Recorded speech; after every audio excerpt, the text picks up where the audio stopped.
Assalamu alaikum, hurmatli el jurt. Biz hazır uyuşturucu top Bişkek şahardagi içki işleri başkarmalığında turabız. Uşul başkarmalıktın kiber bölümünde turgan çağız. Bizde mına iş çarabızdın жүрүшүндө, кайрымдуулуктун, акча чогултуунун жүрүшүндө жана мошенниктер иштеп жатат дебедик беле. Өзүнүн кайсы бир банк карталарынын, эм банк номерлеринин координаттарын коюп алып, анан баягы акча топтоого чыгып, ошол түшө турган акчаны өзүнүн реквизитине буруп, мындай мошенничество кылып жаткан учурлар болуп жаткандыгын биз алдын ала эскертип чыгардык эле.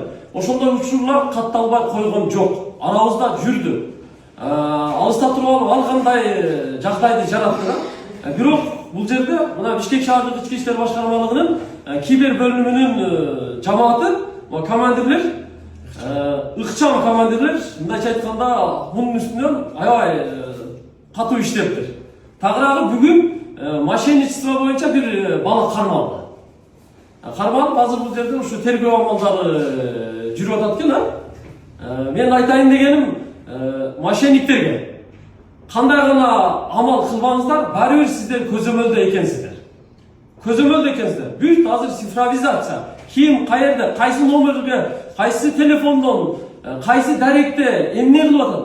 Бүт бардыгы ушу ички иштер башкармалыгы тарабынан цифровизациянын негизинде көзөмөлдө экенсиздер да. Андыктан мына айла жок, баары бир кармалат экенсиздер. Ушуну эскертип коелу деп атабыз. Туурабы командир? Сизден түшүндүрүп койсоңуз. Айтып өтейин, азыркы учурда кибер кылмыш күч алып жатат. Банковский карталарды үчүнчү адамдарга бербеңиздер, берсеңер дагы цифровой иштеп калып кетет. Бат эле тутулуп, кармалып каласыңар. Ар бир кылмыш боюнча жооп бересиңер. Азыркы учурда тергөө жүрүп жатат.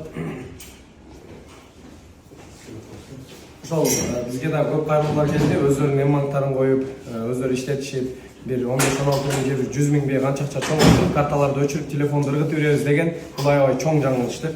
Анткени бул абдан эле бүт бардык система бар. Кандай айла кылбайлы, баары бир кармалабыз. Анткени биз чыгарганбыз, Оштон видео чыгарганбыз. Ошол мезгилде биз Ошто болчубуз, мошенник деп чыгардык. Биз эч кимге кайрылган жокпуз. Жөн гана өздөрү мына уже абдан сразу реакция кылып, уже кармап, бүгүн келип, допрос кылып бизге жолуктурду. Ошого аракет кылбай эле коюңуздар, баары бир кармаласыздар. Ошого бирөөнүн эм банкын коюп, бирөөнүн лицосун коюп, азыр заман өнүккөн момент, баардыгына эле ишене бербеңиз. Баягы искусственный интеллект деген бар, азыр бирөөнү өзүндөй кылып сүйлөтүп кое тургандар заман. Ошон үчүн ар бир маалыматты тактап, далилдеп, анан кийин кайрылсаңыздар жакшы болот. Ар бир выступление боюнча биздин ыкчам өкүлдөрү боюнча мониторинг жүрүп жатат. Ал жерден анализировать этип, шектүү адамдарды аныктап, жоопкерчиликке тартылат. Сак болуңуздар.